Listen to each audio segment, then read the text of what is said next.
Welcome to the Delight in the Limelight live show. I'm really excited to be here talking about how to communicate your expertise as a leader and to really show up and expand your leadership skills so you feel like it is your place where you have freedom and nimbleness and agility to move your company forward from whatever position you're in, because we all know that leaders are at all places in a company from top to bottom. You can be a leader. And here with me today is Lisa Gillette, who has been in the corporate world for decades. She is drawing on 25 years of experience in the entertainment media, including a decade as an executive coach in sports broadcast television. She helps clients expand their influence, increase their earnings, and advance into roles of higher leadership in male dominated industries. Welcome to the show, Lisa. Oh, Linda, thank you for having me. Thank you so much. Really I appreciate being here. I am wanting to jump right into this whole area of like communicating our expertise, because I think a lot of people have expertise, but they don't really know how to communicate it. Yeah. What do you have for us? Um, I would tell you many times people get really confused when they have to talk about themselves. They either feel uncomfortable, they're not sure what to say, they get really uptight. So I started out my career in corporate as a production coordinator, and I ended up as an executive in sports television. I was a senior vice president, and I was one of, I'll just say, three women at that level in a group of 278 people. So I was working in a male dominated environment.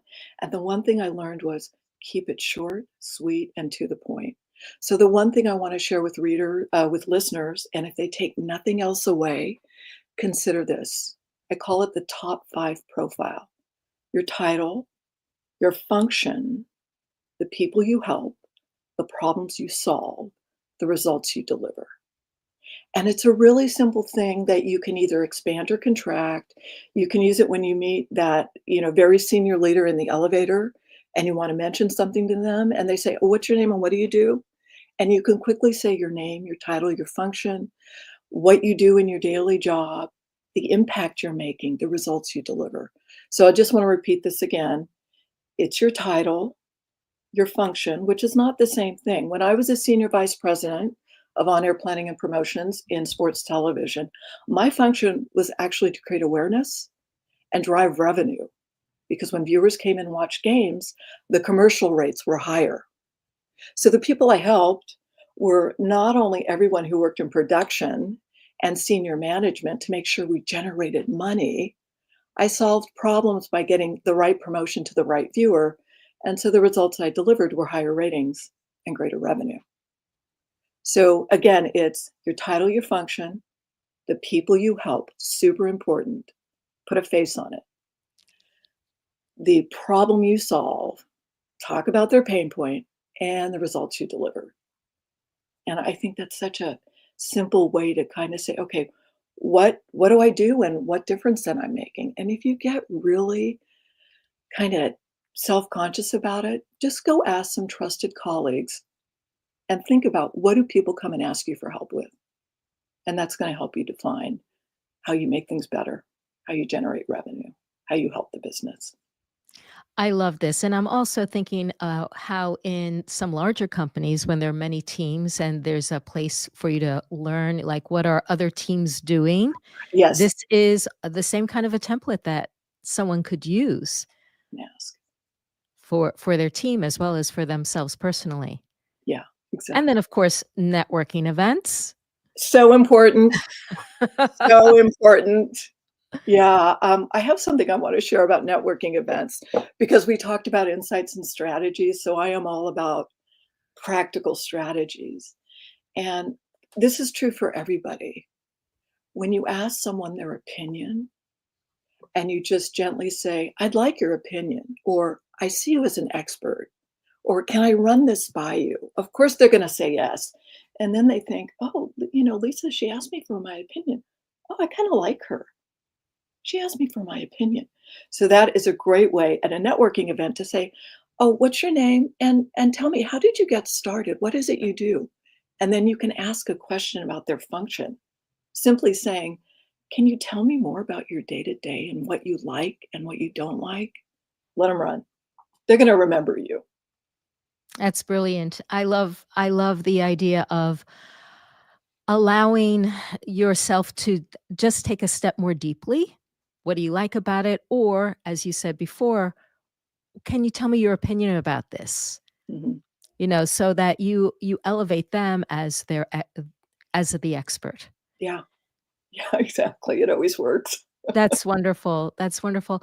So, like, this is I'm trying to think of, like, how a lot of times we need to pitch ideas. Yes. Yes. So, this kind of ties into, like, the next thing, like, how do we pitch our ideas and get buy-in? Yeah, exactly. Buy-in is really critical. One thing that I think many people don't do when they're pitching an idea is they think of what's so great about the idea and how it's gonna benefit them. And so what's super important is to understand how it's gonna help others. So when I was working, particularly in sports, when I started the job, I walked into the edit facility and I saw it was really old equipment. It was 10 years past its prime. And I'm looking around and going, wow, sports is one of the biggest generators of revenue for this network. Why are they working on this old equipment? And as I started researching everybody in senior management, where they came from, what they'd done before, what they were known for, and I started looking at their pain points. And when you work in sports television, as I did, and most media, it's all about getting viewers, getting eyeballs, and generating revenue. So I did something that was a little devious because I wanted to pitch a multi-million dollar budget to upgrade all the equipment in the edit facility. And the first thing I did was I talked to my boss, who was the chief marketing officer, and I said, entertainment's got all the latest equipment. Why don't we? And he really didn't care about gear. So then I started talking to the people in production, the people on the field, the editors, and I started saying, how helpful would it be? That, by the way, is a great intro. How helpful would it be if you had the latest equipment to work on, like they've got over in entertainment? I got so much buy-in. So when I went in to pitch the budget, I said, not only will we be able to create materials much faster, get it on air faster, get it to the audience faster, it's going to look so much better. We're going to have so much more opportunity to get promos out into so many different areas. So I spoke to the people I was pitching to their pain point. I was really clear about how it was going to benefit them. And everybody's heard of with him, what's in it for me? Right. When you pitch, you think about with it, what's in it for them?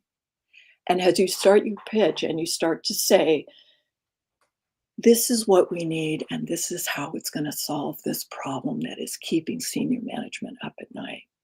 And you can do that in negotiations for a salary increase Mm, too. It's just mm, a really simple strategy. If you just think, how is it going to benefit that person who you're asking to help you, to give you something that you want? How is it going to help them?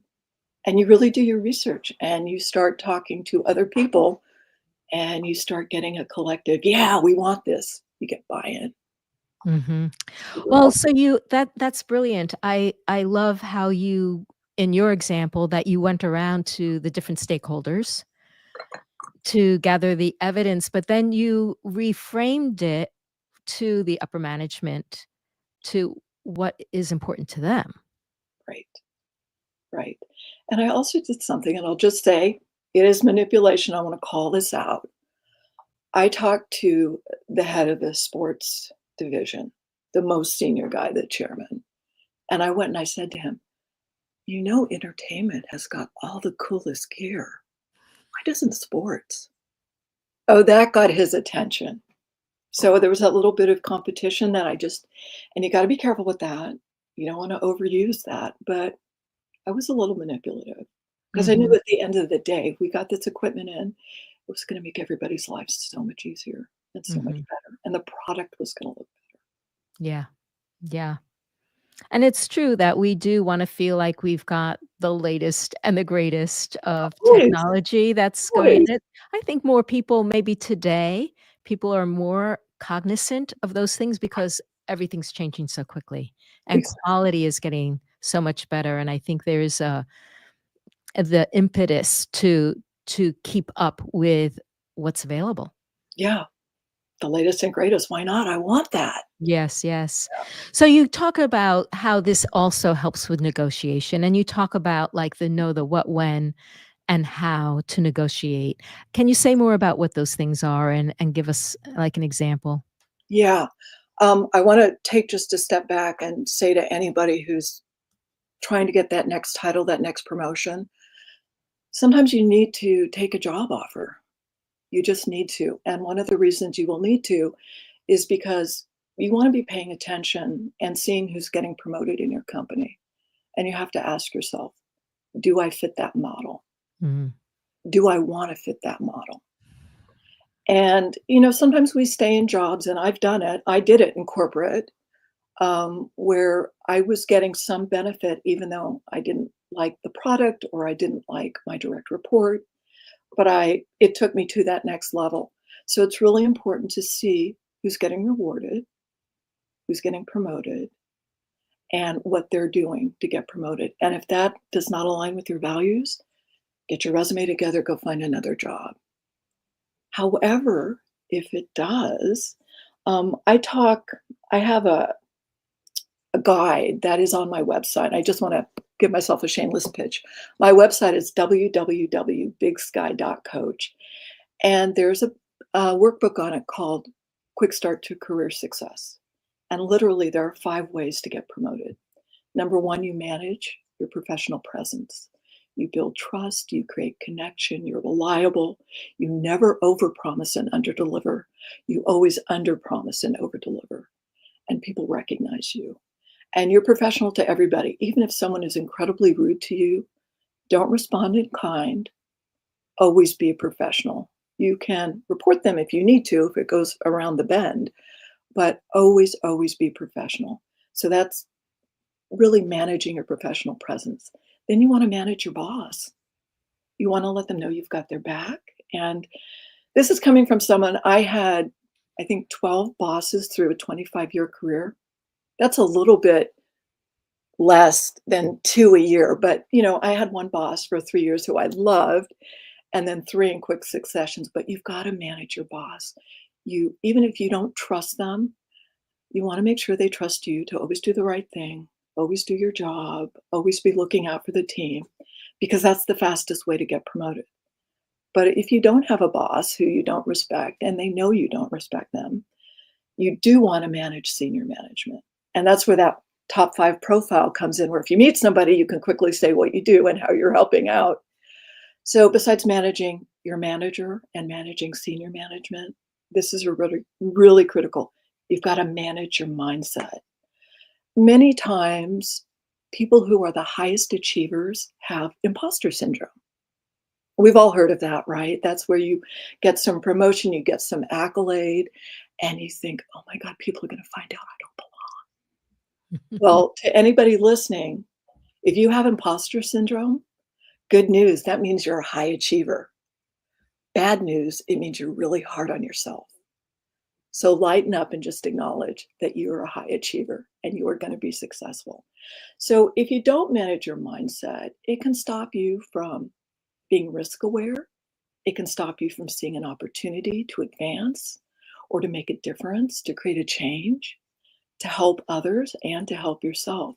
So there are many ways, and there are many more experts in this field about how to manage your mindset. But I always say to all my clients, and whenever I do a webinar, treat yourself like your own best friend and become your own best advocate. And that's part of using the top five profile. And then the very most important step is manage your career trajectory. I don't know who said this, but I use it a lot. If you don't know where you're going, any road is going to take you there. And the only person who is going to manage your career growth consistently with 100% focus is you. So don't expect your boss to give you that promotion unless you ask for it. Don't expect to get that job offer unless you pursue it. You've got to be mindful about where you want to go and what you want to do in your career. Chances are good if you're not, you will not get there. Yeah, and it's interesting because 'cause I'm thinking that I don't know how much guidance there is unless you seek out guidance, and, like, how do you do that? How do you make those kinds of choices? How do you know what's reasonable or possible or, um, yeah, reachable? Right. Right. Well, I used, and this is so old. This is old as the hills, and let me just date myself. It's called Aware, and I don't know who created it. It's been around forever. But of course, I had to tweak it a little bit because that's what I do. I like to, tweak things. When you ask yourself, okay, I'm stuck in my career. What am I doing wrong? You can use the acronym AWARE to get more data, to dig in. And so, aware, you want to go to trusted colleagues. You also want to go to someone you know outside of your company, in your industry. If you have a mentor, great. If that mentor happens to be a professor, if you're just recently out of school, find those people you trust and respect and ask them these questions. You want to is ask. Go and ask an expert. And you're going to ask them about a particular block or challenge in your career, or maybe you're even thinking, I want to change industries. I want to get that next title, whatever it is. You go and ask. The W, watch your reaction because you might be getting information that makes you feel a little prickly. The next AWA, analyze the data that's coming in. R, recognize the patterns. Really reflect on the data that you're getting. Ask 2 or 3 people you trust. So you're getting 3 different perspectives.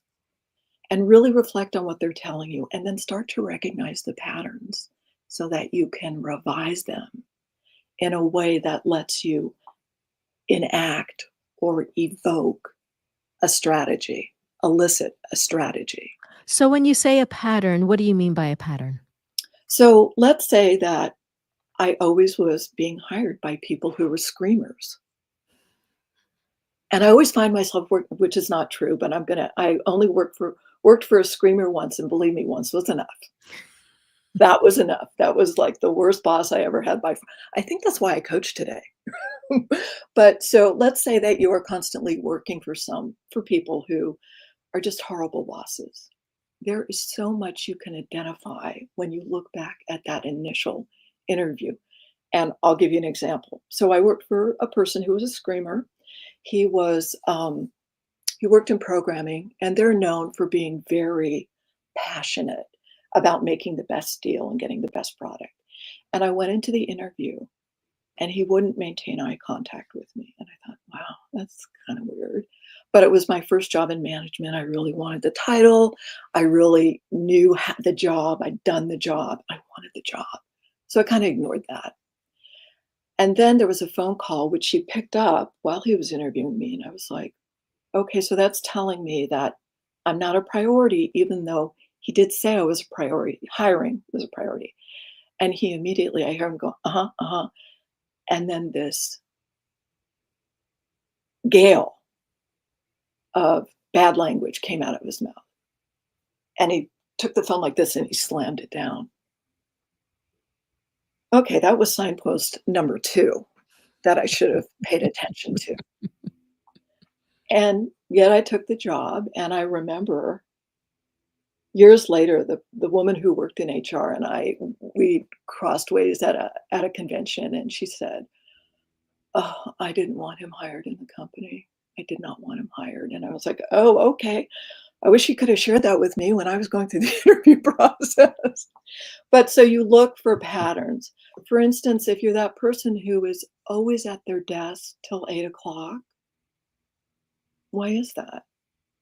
Are you either being given too much work and you're not able to say, I'd love to take on that new project, but I have 4 pending projects with tight deliveries. What project can I reassign? Mhm. There's a lot of languaging you can use that doesn't come off as you saying, "Oh, I'm gonna do much work," because you never wanna do that to your boss. Do Mhm. that over a beverage with your friends. Mhm. Tell him you're overworked. But by recognizing the patterns, if you are talking to trusted colleagues, mentors, people who care about you in your life, who have some understanding of what your job is, they're going to share things with you. And so when you're looking at data from, say, 3, 4, maybe 5 different trusted people in your life, you're gonna see patterns emerge. Mhm. Yeah.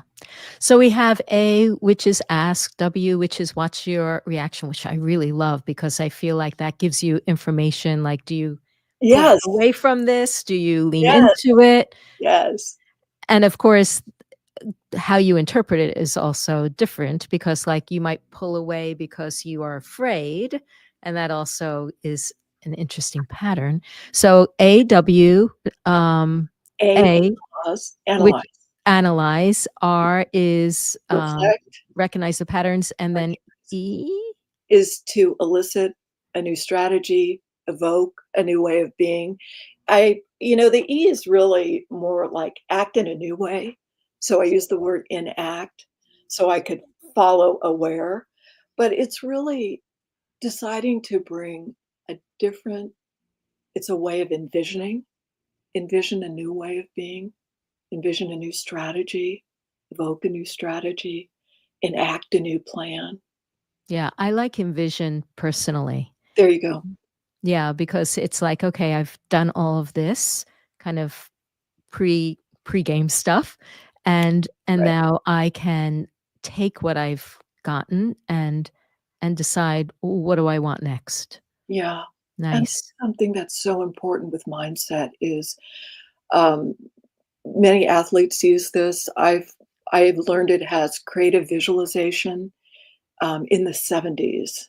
This is from a person who's no longer alive. Her name was Shakti Gawain. Shakti Gawain. Yeah, love her, Creative love visualization, yes, that's when I started to use it as well, and love I her, recommend it to all my speaking confidence right?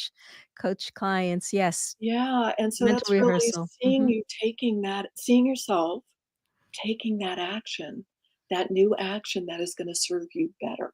Mhm. Yeah, Yeah.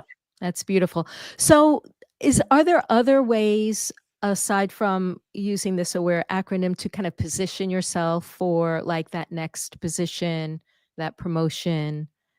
Like Oh, yes. Yeah, let so let me top line. So when you are interviewing for a job, that's really the first conversation you're gonna have about, "I'm really interested in getting this job, because I could see a career path for me, and I'm really interested in advancing my career." And, the reason that I always use is I say, "I just have a mindset to simplify processes. So this is why I want to advance into a managerial role because I know I'll have more control over my part of the process and I can streamline it." So all jobs do two things. Some jobs do both. Jobs either make money, sales, or they save money, operations, finance. Some jobs do both. They make money and save money. You want to get really clear on what your job does and explain how you're going to do it in your job. So when you're talking, say, in the job interview, you want to let them know that I'm really interested in this company because I can see great career growth here. I'm aligned with, your product, your values, etc. That first conversation with your boss, and you can even mention it in the interview with the hiring manager, same thing. I see great potential here. I really like this product. I'd really like to stay here for more than a year or two. I really think I can make a contribution. Then that first meeting with your boss, you want to ask, "Hey, I'm open to feedback." And you want to say, "How do you like information given to you? Do you want an email? Do you want a phone call? Do you want a casual conversation in the hallway?" Which doesn't work if you're working remote, maybe a text. And you want to be talking to your boss about, "Hey, here's what I'm working on. Where do you see I can improve?" They may tell you, "Oh, you're great, you're great." In which case, go back to aware and ask your trusted, colleagues, mentors, so that you keep online with that. Because many times bosses, and let's just acknowledge, they don't really concern themselves with your professional development. If you're doing your job, great. So that's why you need to do it yourself. But you also want to understand what function you're providing the company, how you're helping them achieve their annual goals, how you're helping them achieve their greater business objectives. And you want to keep a log sheet. I call it your win-wins. So if someone says to you, "Oh, that presentation you did on that new product, it really convinced senior management we should allocate funds to this," or the way you spoke to that client and you calmed them down, you want to log that. And at the end of the week, you want to go back, and this is my favorite tool. Let me give my visual, my little highlighter. And you go through and you highlight, okay, how did I drive the business? So that when you're talking to your boss in that next meeting, you can casually say, "Oh, I got the nicest email from finance. I just wanted to share with you, I know like you're buddies with the head of the department, but everybody in that department's great. Whatever. It's good news. And it's just a little reminder of you're making your cross departmental connections and you're sharing your wins with your boss because they don't Mhm. always know what you're doing." So by the time you actually get into that meeting where you're saying, "This is what I've done this year, and this is why I'm asking for this much money." You've got a one sheet with everything you did and the results.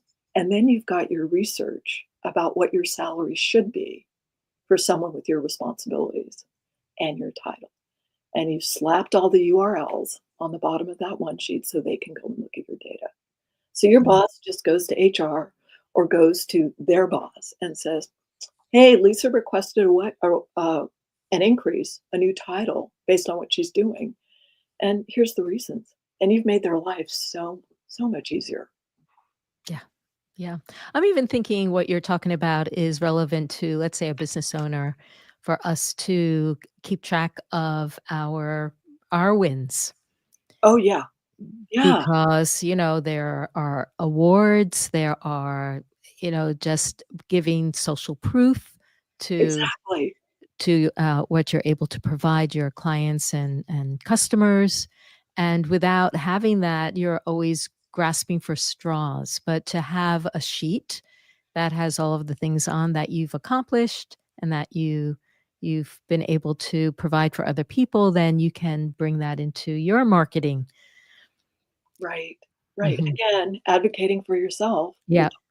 I call it the compelling business reasons why Mhm. you're asking for that increase, that new title. Yep. You have data. Yep. That's great. So I'd like to move into other ways of communicating. So you talk about balancing being the boss and being bossy. Oh, Tell me yes. if what because now one of the things I notice about you, Lisa, is that you have a very soft, um, air-filled voice that is not aggressive, it's not, edgy, and it's interesting to think about you being in a male-dominated field such as sports television and having this very laid back vocal sound that belies, people think that they have to speak a certain way in order to come across as confident. And clearly you have a different idea about that. So I'd like to hear what you think about using our voice and also balancing being the boss versus and being bossy. I love that question. And can I just say, Linda, I think that the work you're doing is just phenomenal, phenomenal, phenomenal. So let's start with voice, and please jump in and comment because I grew up in a household where, from about the age of 12, my dad started losing his hearing. And so I was always told, "Can you speak up? You're mumbling." And so I can raise the volume, but I have a soft voice. My voice is just naturally soft. So, one of the things that I used to my advantage when I was working in corporate is I would lean back and lower my voice. And people would immediately go in. Now, that doesn't always work, but it did in some instances. The other thing that I would do is I would be in a conversation and the other person would stop talking. And I think all of us have a tendency to fill the silence, and I wouldn't fill the silence. So if I was having a tough conversation, and particularly if it was on the phone, the person would stop talking. Maybe they'd ask a question or they'd, make a comment and that would be it. And I'd just give them radio silence. And that made a very strong point. So in terms of using one's voice, I would say be aware of your volume. Um, I, I worked in working in TV even before I got to sports television. I cannot tell you the number of fistfights I saw in Master Control. People yelling, people screaming, and then, especially in sports, when the game was over, hey, let's go for a beer, like buddies once again, like nothing had happened. Very odd, very odd. But I would always slow down my voice and try and lower it just a little bit, and it draws people in. I grew up in a household where the only time we really yelled was, "Oh my gosh, it's Christmas morning, yay!" And so when I had the screamer, oh, I was psychologically scarred working for that boss. Yeah. That was one of the worst experiences ever. Well, that was the household I grew up in. So, I grew up in a very angry, yelling It's household. mm, And I also came out of it speaking very softly, but for different reasons, because I heard that and I thought, I don't want that. Because to me, right, loud voices meant angry and right, scary. right. So I was going to keep my voice soft. And it wasn't until I recognized that I had made a decision Right, that I was actually able to bring more volume to my voice, because there was always this, even though when people would say, "I can't hear you, I can't hear you," and I'd try raising my voice, it would last a couple of seconds, and then I would rubber band back again, yeah, and I think it's because I had this internal programming or conditioning that said, right, "Don't speak loud," right. and so I felt like it was limiting my self-expression to be stuck in that soft voice, because I wanna feel like I can use a soft voice if I want. Mhm. But that I also wanna be able to raise my volume. In fact, my husband and I have this fun game in restaurants now. When I discovered this, he said, "Let's play a game. Let's speak louder in the restaurant and see who turns their head." So, I would say, "Okay, I'm gonna speak like this. Is this loud enough?" And we'd look around, nobody's looking at us. He said, "No, try it louder." And I was thinking, "Holy smokes, can I really do that?" And so I did. I would raise my voice even louder.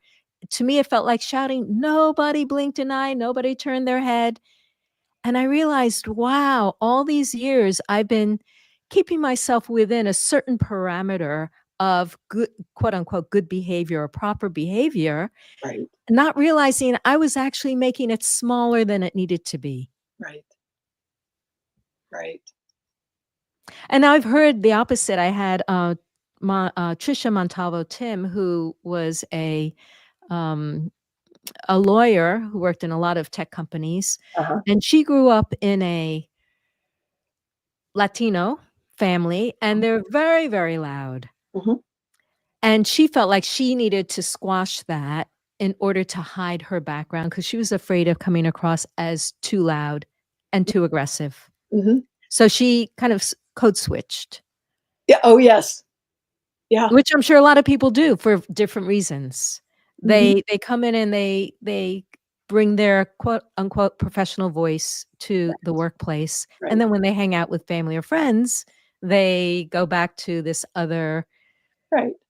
other way of being. Yeah. Yeah. I remember a friend in my music group who is from Maine, and she said as soon as she crosses the border, she's like, yep." Well, and, code switching, I can't remember the book I read when I found that term. Oh, I can't remember what it was, I wish I could, but it is a really important tool to have in your toolkit. We had talked about part 2 of this question was bossy being the boss, Yeah. passionate being hysterical, the boss being a biatch, detail oriented being taskmaster. there's opposing terms, and it can depend on who's exhibiting that behavior as to how they're seen. I know when I worked for the screamer, that was just like, "Oh, that's who that is, and that's what they do," and yet no one else in that office would ever do that behavior because they'd be looked at like, "What is wrong with you? That is not acceptable." So I think the ability to code switch is pretty important because if you have a boss who happens to be a man and they said, "Let's get down to work. We've got a big project right now." You're going, "Okay, let's get down to work." But if a woman who's a boss comes in and says, "Let's get down to work. We've got a big project." To be like, she's kind of a taskmaster. Instead, if she says, "Hey, did you guys have a good weekend? I'm glad you did. I hope you rested up because we got a big job here. So let's get down to work." And I call that code switching because for me, when I was working, especially as I went up the corporate ladder, I was very much help me do my job or get the out of my way because it was live and there were details and there were deadlines and there were contracts and there were agreements with large entities. So it was help me do my job or get out of my way. And what I had to learn was just that simple. And again, a code switch. Ask them how they are because they're expecting you to do that. And they're not expecting the boss who's the guy to do that. Now, if the boss who's the guy does that, win hearts and minds. Absolutely. Everybody needs it's the latest type of leadership is called transformational leadership.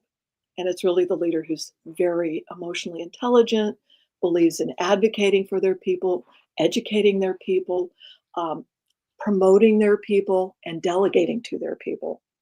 And that's a good boss.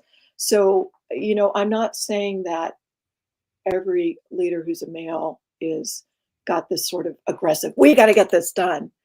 I'm saying that men and women, when they incorporate this, hey, I hope you had a great weekend. And here's the role you're going to play in this next project. You were selected for this because I know you're going to hit it out of the park. We got a lot of work to do. Let's get started. That leadership style is so emotionally intelligent, creates trust, builds connection, and your team will follow you into the most difficult situations and stand and deliver. So, yeah, there is a bit of a double standard there with behavior. But if we all embrace the transformational leadership style versus the command control, I think things would be a lot better across Yeah. all industries, organizations. I love that. I love kinda like the vision of that because to me, what it feels like is like bringing in the feminine nurturing aspect as a value of what is going to make a better work environment where people feel cared for Hmm. and valued. Yeah, And also and yes, we wanna get into this and get stuff done. yeah, Yeah, so it feels like a real blending. yeah. I just Mhm. want to add to one of the biggest things that people in the workforce now are struggling with is psychological safety. They may not be thinking those terms, but people in industrial psychology, organizational psychology are saying, especially after the pandemic, where it was like, you got to come back. Oh, no, you can be remote. Oh, no, you got to come back. And that real sort of push pull that happened as people re entered the workforce, the lack of psychological safety leads to burnout, leads to low employee attention and very low employee retention. So, if nothing else, if everybody embraced the idea of, let me at least work at being a transformational leader, let me work at developing more emotional intelligence where I understand my impact over others so I can have a more positive influence over others, that would do such wonders in all of industry. It would help Yeah. businesses across the board grow. It's wonderful. I mean, what I feel what I'm receiving from this is that being a leader is a journey. Hmm. Being a human being is a journey. Yeah. We're all growing in our skills, in our capacities, in our expertise, in our communication. And it's very exciting to think about, especially if we can maintain this mindset of it being a journey, and we are always learning, we're always growing. We don't have to, it's not about arriving someplace, Right. but Correct. it's about seeing, okay, this is where I am and this is where I want to go. Right. And so we're always kind of like turning the wheels to move forward Right. in whatever it is our personal journeys are going to take us to, whether it's feeling more involved where we are in our positions, or moving to a new position, or moving to a new company, or moving to a new industry, Yeah. that we are all on our unique personal journeys as leaders and as contributors to, whatever we're bringing to the world Mhm. Yeah. in through our work. So I was wondering if you feel like we need to wrap up. Is there one thing that we didn't talk about Oh, that you really want to share? let me think about what I wanna share. Um, for anyone, yeah, 2 things I wanna share. For anyone who is working in a corporate gig, the best advice that I got really early on, and I got it from my father, because like you, I was in the performing arts, and then I didn't become a teacher, I started wearing a suit. I went into corporate. And my dad was an entrepreneur, and he, had worked in other businesses for other companies, and then he was like, "Yeah, I'm starting my own business." And he owned his own business for many, many years, up until he died, in fact. And, he said to me, "Learn your industry. Understand who the biggest player is and why, and what they're offering their customers. And then understand number 2, and then look at the company or the individual who's just starting, and what are they doing to try and break into the market." So you're always looking at, like, here's the industry, here's the opportunities, here's the challenges, and this is what I bring to the table. So get really clear on what it is you do and what you bring to the table, so that okay, the industry is changing, I want to go to another one. And that you can really be clear. I mean, I call it owning your expertise. You can really be clear on what you bring to the table. The other thing I would share is that when you get a chance to sit at the table, the senior management table, you walk in with a straight spine. We haven't really talked about body language at all. You make eye contact. You introduce yourself in that voice. "Hi, I'm Lisa Gillette, and I'm here to make sure that we have greater diversity in senior management." And you smile and you go, "So let's get started." Be there, fully present. Know you have a right to be there. You've worked for it. Doors aren't always going to open. Sometimes you got to take them off the hinges. And then the 3 books I would recommend: Peggy Claus, How to Toot Your Own Horn Without Blowing It, and she is phenomenal. The book, I think, is maybe in its 3rd writing. I'd also recommend any book by Lois Frankel, and shout out to her if she's listening. She is brilliant. She's a mentor to so many people, and she's so giving, and she's so smart, so smart. And then the 2 books by Bradbury and Greaves, Emotional Intelligence 2.0. Those, if you're looking for a roadmap, start by picking up a book and reading it. Great recommendations. Thanks so much, Lisa. How can people learn more about you if they want to work with you or just follow you? Where Um, should they go? I would say you can check out my website, because there's free stuff on there if you want quick start to career success, which is really all my training about how to get promoted. It's a complimentary 8-page workbook, and I am at Big Sky, www.bigsky.coach. I called my company Big Sky because when you see the big picture, which we don't always, but when you can see the big picture, you will find the opportunities. You'll also see there all of I'm on LinkedIn, I'm on Instagram, I'm on TikTok. I just got onto YouTube, I'm on Facebook, Big Sky Coach. And I'm posting every day with strategies that people can use to advance in their careers, ask for what they truly deserve. I want to see greater diversity in senior leadership, because I think right now we've got some pretty serious problems from lack of water, to like 3 out of 10 people in the world don't have fresh water, to global warming. There's all sorts of issues, and we need greater perspective and senior management to solve these problems. I want to see Mm. the Earth survive. Yes, yes, and may we all thrive in it. So Yeah, thank you, Lisa, for coming on and sharing your expertise thank you. and how we can build our own. I feel like this was really, edifying in many ways, just having a bigger picture of what we're doing in our work and in our careers. And I just wanna pitch my own, that Please. if you are feeling like you have imposter syndrome or you're having a dread of speaking up, that is my expertise. I'd love to help you get over your fear of speaking. You can look at my book, Delight in the Limelight, or listen to earlier podcast episodes of Delight in the Limelight, where I go through all the stages of how to clear that away. So, everyone, keep, thriving, keep smiling, have a great week, and I'm wishing you all delight in all your limelight moments.